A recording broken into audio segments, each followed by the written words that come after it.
Hello, citizens of the world. We are anonymous.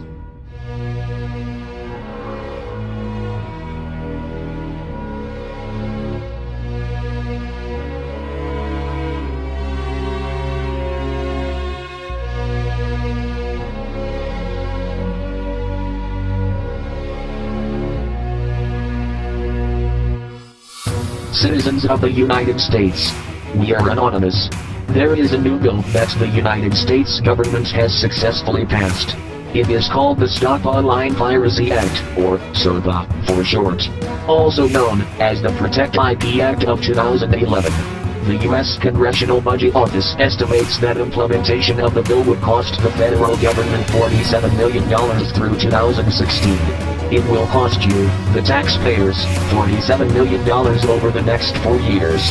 The SOPA Act will censor you from accessing certain websites and block all access to other areas of the internet that the United States government does not want you to access.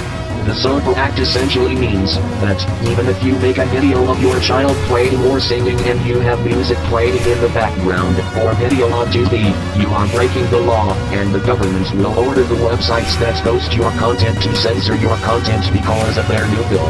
Or, if you visit websites that are on servers not in the United States, you will be blocked, so that you cannot access them. Ask yourselves, who really owns the internet? The answer is simple: no one actually owns the internet, and no single person, organization or government controls the internet in its entirety.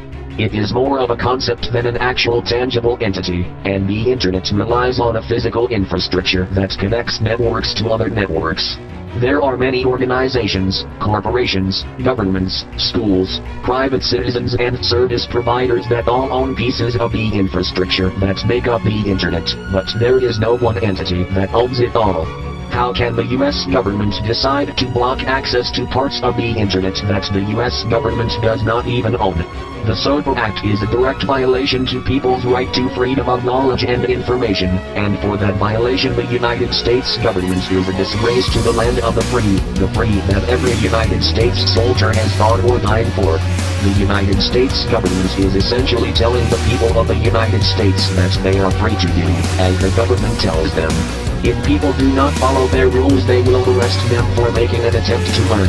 But the government will tell the media that these people are getting arrested for acts of treason, domestic terrorism, or internet piracy. As for the United States government, who gave you the right to regulate the people's right to think outside the box and use the internet as they see fit? If we cut off global internet, shouldn't we also cut off all foreign affairs? Should we end globalization completely? Perhaps all other world trade centers are acts of terrorism by existing, as they use the internet for commerce.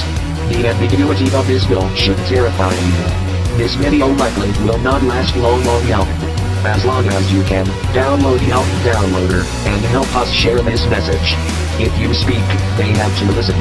If they do not listen, their blatant disregard for the people will not go unnoticed, and is not acceptable. Doing nothing is the worst thing you can do. We are anonymous. We are legion.